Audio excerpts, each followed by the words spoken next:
Personal finance opinions YouTube channel में बाखबर investor कामयाब investor video series की एक और हफ्तावार वीडियो में आपको खुशामदीद। ये वीडियो 17 से लेकर 21 नवंबर 2025 के हवाले से है। इस पूरे हफ्ते के दौरान पाकिस्तान स्टॉक मार्केट में ओवरऑल क्या सूरत हाल रही, मुख्तलिफ जो लिस्टेड कंपनीज़ हैं उसके हवाले से जो भी इंपॉर्टेंट अनाउंसमेंट्स हैं उस हवाले से भी डिस्कशन की जाएगी। साथ साथ हम ये भी देखेंगे कि इस पूरे हफ्ते के दौरान KSE 100 इंडेक्स में जो मूवमेंट है वो क्या रही, और डॉलर के मुकाबले में रुपए की कीमत का क्या रुझान रहा, और पाकिस्तान के जो फॉरेक्स के रिजर्व्स हैं उनके लेटेस्ट नंबर्स क्या कह रहे हैं। इस वीडियो सीरीज़ का मकसद यही होता है कि स्टॉक मार्केट और स्टॉक मार्केट में जो लिस्टेड कंपनीज़ हैं उस हवाले से आपको बाखबर रखा जाए, क्योंकि कंपनीज़ के हवाले से उनकी जो लेटेस्ट डेवलपमेंट्स हैं उसके हवाले से जितना आप अपने आप को वेल अवेयर रखेंगे और वेल इन्फॉर्म्ड डिसीजंस लेंगे उतना ही बेहतर तरीके से स्टॉक मार्केट में आप इन्वेस्टमेंट करके कामयाब हो सकते हैं। सबसे पहले हम वीकली न्यूज़ अपडेट्स पे जाएंगे और इसमें मुख्तलिफ जो कंपनीज़ की अनाउंसमेंट्स हैं उसके हवाले से बात करेंगे। और इसमें जो पहली ख़बर है या अनाउंसमेंट है वो टॉम सीएल दी ऑर्गेनिक मीट कंपनी लिमिटेड के हवाले से है। फूड सेक्टर की इस कंपनी की ख़ास बात यह है कि वक्तन फ़वक्तन जो एक्सपोर्ट के बिज़नेस के हवाले से अनाउंसमेंट्स हैं वो ये जारी करती रहती है, और मुख्तलिफ मार्केट्स के अंदर बड़ी तेज़ी के साथ ये पेनिट्रेट कर रही है। और अभी जो इसने लेटेस्ट अनाउंसमेंट जारी की है वो कतर के हवाले से है। तो कार4 की बात की जाए तो यूएई में मिडल ईस्ट के काफ़ी जो कंट्रीज़ हैं उसमें काफ़ी एक पॉपुलर ये एक सुपर मार्केट है। और इसके अंदर जो मीट की प्रोडक्ट्स हैं, बीफ हो गया, मटन हो गया, तो इसके हवाले से ये है कि इसमें काफ़ी इसकी सेल्स होती हैं। तो अब पाकिस्तान के अंदर से जो ये कंपनी है दी ऑर्गेनिक मीट कंपनी लिमिटेड, तो ये ऑलरेडी एक्सपोर्ट कर रही थी यूएई में जो कार4 है उसको मीट प्रोडक्ट्स। तो अब इसकी जो फर्दर सक्सेसफुल अचीवमेंट है वो ये है कि अब ये कतर के अंदर भी कार4 को मीट की एक्सपोर्ट शुरू कर रहे हैं। तो ये एक बहुत ही मेजर डेवलपमेंट है एक्सपोर्ट के हवाले से इस कंपनी की, क्योंकि जीसीसी के अंदर जो पाकिस्तानी गोश्त है इंडियन गोश्त के साथ compete कर रहा होता है। और बड़ी जो यहाँ पे सुपर मार्केट्स हैं उनकी चेन्स हैं उसमें जितना ज़्यादा पाकिस्तानी गोश्त आएगा उतना ज़्यादा इनको फ़ायदा होगा एक्सपोर्ट बिज़नेस के हवाले से। और जो मिडल ईस्ट के अंदर एक बड़ी तादाद में पाकिस्तानी डायस्पोरा रहता है तो ऑब्वियसली उनकी यही ख्वाहिश होती है, कोशिश होती है कि वो पाकिस्तानी जो मीट है उसको यूज़ करें, उसको कंज्यूम करें। तो उस मार्केट की ज़रूरियात को देखते हुए ये एक अपॉर्चुनिटी है जिसको इन्होंने सक्सेसफुली अवेल किया है। तो this will definitely have a very good impact on the future prospects of the company, और जो दीगर मार्केट्स हैं उसके अंदर पेनिट्रेट करने में भी इनको आसानी होगी। क्योंकि किसी भी एक बड़ी सुपर स्टोर की अगर एक मुल्क के अंदर आपने सक्सेसफुली उनकी डिमांड को पूरा किया, तो ऑब्वियसली दूसरे मुल्क में आपको अगर वो आपको बिजनेस अपॉर्चुनिटी दे रहे हैं तो दैट शोज़ के you have met their expectation, जो उनके स्टैंडर्ड्स हैं, जो उनका क्राइटेरिया है आप उस पर पूरा उतर रहे हैं। अब जो दूसरी खबर है या अनाउंसमेंट है वो मारी एनर्जीज़ के हवाले से है, और ये एक पॉजिटिव डेवलपमेंट है दोनों कंपनीज़ के लिए, मारी एनर्जीज़ और रानी केमिकल इंडस्ट्रीज़ के हवाले से। और दोनों ने सेपरेट अनाउंसमेंट्स इस हवाले से जारी किए हैं, क्योंकि ये एक जॉइंट वेंचर एग्रीमेंट में जा रहे हैं, और इसके तहत ये एक प्रोजेक्ट कंपनी सेटअप कर रहे हैं जिसमें ये जो एग्जॉस्ट गैस होती है उसको प्रोसेस करके उसमें से ये एलएनजी बनाएंगे। तो इसकी डिटेल्स ये हैं कि we would like to inform that on November 19, 2025 Mari Energies has executed a JV agreement with Ghani Chemical Industry Limited to form a project company for processing of vent exhaust gas from सचल gas processing complex. तो ये जो complex है सचल gas processing का, वहाँ पर ये जो वेंट गैस या जो एग्जॉस्ट गैस है उसको ये और मारी फील्ड टर्की में, तो इससे to recover hydrocarbon present in the exhaust gas for producing and disposal in the form of LNG. तो अब ये जो वेस्ट गैस होती है, जो एग्जॉस्ट गैस होती है, उसके अंदर से ये उसको प्रोसेस करके उससे ये एलएनजी बनाएंगे। और साथ साथ जो industrial and food grade carbon dioxide है वो भी बनाएंगे। तो this is very good development, और दोनों कंपनीज के लिए एक विन विन सिचुएशन होगी। और इसमें जो मेजर स्टेक है ऑलमोस्ट सिमिलर ही है, 51% मारी एनर्जीज का स्टेक है इसमें, मेजॉरिटी स्टेक इसका है। जबकि 49% जो इक्विटी स्टेक है वो होगा इस में GCIL का। तो इसमें जो ग्रीन हाउस के हवाले से यानी कि एमिशंस को कंट्रोल करने के हवाले से भी, और माहौल दोस्त जो बिज़नेस है उसके हवाले से भी एक पॉजिटिव डेवलपमेंट है। और साथ साथ जो वैल्यू क्रिएशन है इन इन फॉर्म ऑफ एलएनजी, तो वो भी एक पॉजिटिव इम्पैक्ट डालेगी दोनों कंपनीज़ के लिए भी और ओवरऑल मुल्क के लिए भी। अब जो अगली खबर है वो बीएफ एग्रो के हवाले से है, बरकत फ्रिसियान एग्रो लिमिटेड। और ये कंपनी एग और एग से रिलेटेड जो एग योक हो गया या ड्राइड एग्स हो गए उस हवाले से बहुत अच्छा बिजनेस कर रही है और रिसेंटली ही रिसेंट पास्ट में ही ये लिस्ट हुई है पाकिस्तान स्टॉक मार्केट में। तो अब इन्होंने भी एक पॉजिटिव डेवलपमेंट के हवाले से अनाउंसमेंट जारी की है कि ये एक यूएई में अपनी सब्सिडरी होली ऑन सब्सिडरी बनाने जा रहे हैं, क्योंकि यूएई की एक बड़ी मार्केट है जिसको ये कैप्चर कर सकते हैं। तो उसके लिए इनको यहाँ पर लोकल जो प्रेजेंस है वो चाहिए थी, तो उस हवाले से ये अब एक अपनी एलएलसी बना रहे हैं यूएई में। तो ये जो सब्सिडरी है वो इनकॉर्पोरेट की गई है फ्री जोन में, मैदान फ्री जोन है एक यूएई में, तो वहाँ पर ये फॉर्म की गई है। और इसका इन्होंने बाकी जो एड्रेस और डिटेल्स हैं वो भी जारी किए हैं। और the primary objective of this subsidiary is to enhance the company's international footprint by focusing on boosting export operations, increasing sales and establishing a significant presence in the Gulf Cooperation countries.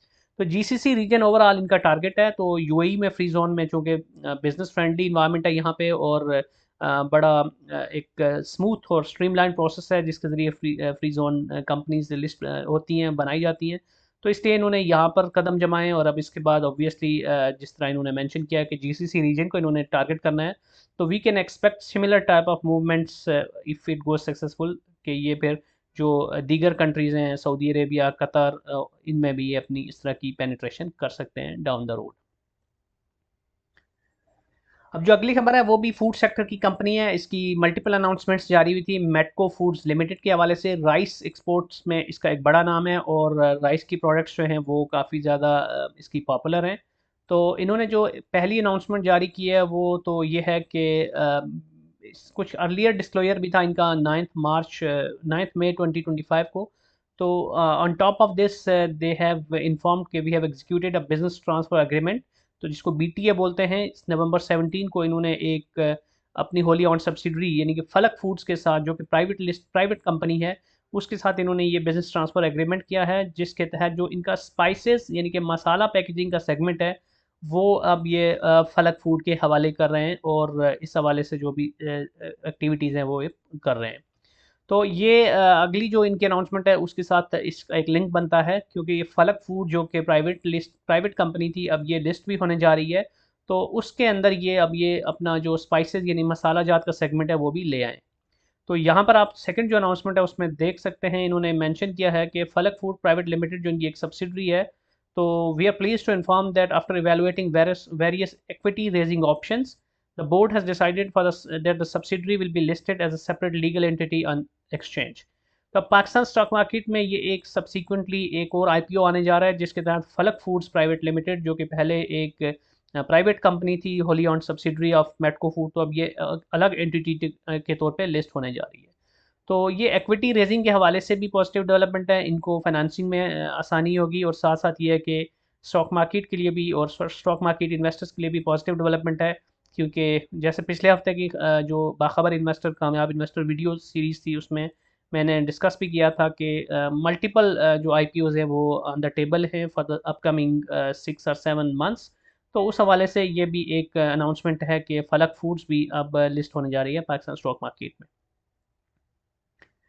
अब कुछ miscellaneous खबरें हैं जिनको देख लेते हैं, जिसमें पहली खबर, अभी हम चूँकि लिस्टिंग की बात कर रहे थे तो जहाँ लिस्टिंग्स चल रही हैं वहाँ कुछ डी लिस्टिंग्स भी चल रही हैं। तो शील्ड कॉरपोरेशन जो कि एक बड़ा पुराना नाम है और जो पर्सनल केयर प्रोडक्ट्स हैं उसके हवाले से और बेबी केयर प्रोडक्ट्स भी कुछ बनाते हैं, तो वो अब डी लिस्ट होने जा रहे हैं पाकिस्तान स्टॉक मार्केट से। लेकिन इसकी जो रीज़न्स हैं वो कुछ इन्होंने रीज़नेबल रीज़न्स दिए हैं, जिसमें जो पहली तो ये है कि स्टॉक मार्केट में इनका जो ट्रेडिंग वॉल्यूम है ना होने के बराबर है। ऑन एवरेज ये 900 के करीब इनका वॉल्यूम होता है डेली का, जो कि बहुत कम है। और साथ साथ ये मेंशन कर रहे हैं कि चूँकि ये इन्वेस्टर्स को डिविडेंड भी नहीं दे रहे पिछले काफ़ी अरसे से, तो दैट इज़ अनदर रीज़न, क्योंकि फिर चार्म नहीं रहता इन्वेस्टर्स के लिए। और तीसरा जो इन्होंने मेंशन किया है कि कंटिन्यूस लॉसेस में जा रहे हैं, लास्ट मल्टीपल ईयर से ये लॉस शो कर रहे हैं। और फिर इन्होंने एक और चीज़ मेंशन किया जो कि अच्छी नहीं है, कि उनको कुछ बिज़नेस की कम्प्लेक्सिटी की कंसर्न्स भी हैं, क्योंकि लिस्टिंग के बाद कुछ कम्प्लेक्सिटीज़ ऐड हो जाती हैं, तो ये चाहते हैं कि अपने कोर बिज़नेस के ऊपर फोकस करें इन कम्प्लेक्सिटीज़ को अवॉइड करके। तो ये मल्टीपल रीजंस हैं जो इन्होंने मेंशन किए हैं। बहरहाल ये कंपनी इसका डीलिस्ट होने को इतना बड़ा इम्पैक्ट नहीं क्रिएट करेगा, क्योंकि इसकी जैसे यहाँ पे भी मेंशन है कि कोई इतनी खास इसमें ना कोई ट्रेडिंग होती है, ना कोई वॉल्यूम्स होते हैं, ना कोई इतनी हसल एंड बसल है। एक कॉर्नर्ड किस्म का शेयर था जो कि यहाँ से डीलिस्ट होने जा रहा है। अब जो अगली खबर है वो थोड़ा सा एक अलार्मिंग है। आईएमएफ ने जो एक रिपोर्ट जारी की है जिसको governance and corruption diagnostic assessment report बोलते हैं, तो उसमें उन्होंने कुछ सीरियस कंसर्न्स रेज किए हैं regarding the corruption in Pakistan, जिसको इन्होंने एक परसिस्टेंट करप्शन बोला है, यानी कि एक मतवातर जो एक करप्शन है उस हवाले से जो चैलेंजेस दरपेश हैं पाकिस्तान को, तो वो उन्होंने मेंशन किए हैं और उसमें जो सिस्टमेटिक वीकनेसेस हैं इस हवाले से उनका भी जिक्र किया है। और फिर इन्होंने एक 15 पॉइंट रिफॉर्म एजेंडा की भी बात की है वहाँ पे। अब यहाँ पर सारे क्या एजेंडा के पॉइंट्स हैं वो तो ज़ाहिर है मैं डिटेल में डिस्कस नहीं कर सकता, लेकिन आई वुड रेकमेंड कि इस रिपोर्ट को आप ज़रूर पढ़ें और इसमें जो भी पॉइंट्स मेंशन किए गए हैं, क्योंकि आईएमएफ हमारा मेजर एक स्टेक होल्डर है पाकिस्तान को। इस वक्त जो आईएमएफ से ट्रांचेस मिल रही हैं तो वही एक मेजर रोल प्ले कर रही हैं हमारी इस वक्त जो इकानमी की सिचुएशन है उसके अंदर कुछ हद तक उसको बेहतर रखने में, या जो हमारे रिजर्व्स हैं उनकी सूरत हाल को एक्सेप्टेबल रखने में। तो इसलिए आईएमएफ को सीरियस लेना गवर्नमेंट की भी ज़िम्मेदारी है और उनको भी पता है कि आईएमएफ के जो मुतालबात हैं या जो आईएमएफ की जो कंसर्न्स हैं उस हवाले से सीरियस स्टेप्स लेना कितना ज़रूरी है। तो this is very important for the future tranches, और फ्यूचर में आईएमएफ के साथ जितनी भी हमारी डीलिंग्स होंगी तो उसके हवाले से ये इंपॉर्टेंट होता है कि आईएमएफ आपको जो रिफॉर्म्स एजेंडा देता है तो उसमें गवर्नमेंट की तरफ से और जो दीगर स्टेक होल्डर्स हैं उसकी तरफ से कितनी सीरियसनेस का मुजाहरा किया जाता है। अब जो अगली खबर है वो एशियन डेवलपमेंट बैंक के हवाले से है कि एशियन डेवलपमेंट ने पाकिस्तान में पावर सेक्टर के हवाले से 330 मिलियन डॉलर्स का एक लोन है वो अप्रूव किया है। तो नेशनल ग्रिड कंपनी के लिए और ओवरऑल पावर सेक्टर के लिए दिस इज़ गुड, और जो इंफ्रास्ट्रक्चर है उसके ऊपर ये पैसा लगेगा तो it will help Pakistan in utilising these funds for the betterment of the power sector in general. अब हम रिजर्व्स की सूरत हाल देखें तो यहाँ पर आप देख सकते हैं कि जो लेटेस्ट नंबर्स जारी किए गए स्टेट बैंक की तरफ से वो 14 नवंबर के हैं। तो 7 नवंबर के मुकाबले में 14 नवंबर में जो नंबर्स आपके सामने हैं वो 19.74 बिलियन डॉलर्स के हैं क्यूमुलेटिव ये रिजर्व्स हैं state bank plus commercial banks के। तो अभी तक तो सूरत हाल काफ़ी बेहतर है। अगस्त से लेके नवंबर तक आप देख सकते हैं कि हमारे जो रिजर्व्स हैं वो आलमोस्ट सिमिलर नंबर्स के अराउंड एक ख़ास रेंज के अंदर ही हवर अराउंड कर रहे हैं। और जो हमारी प्रिंसिपल पेमेंट डेट रीपेमेंट्स जिसमें प्रिंसिपल प्लस इंटरेस्ट है उस हवाले से भी जो हमारी जो भी ऑब्लिगेशंस हैं वो भी पूरी हो रही हैं। और अब आने वाले हफ्तों में दिसंबर में मुमकिन तौर पर आईएमएफ की 1.2 बिलियन की एक और ट्रांच भी मुतवक्के है। अब यूएसटी टू पीकेआर जो मूवमेंट है उसकी अगेन पॉजिटिव डायरेक्शन में मूवमेंट मुसलसल जारी है। और जो लेटेस्ट ये जो वीक रहा है 17 से लेके 21 नवंबर का, इसमें भी डॉलर के मुकाबले में रुपए की कीमत में मज़ीद कुछ बेहतरी आई है।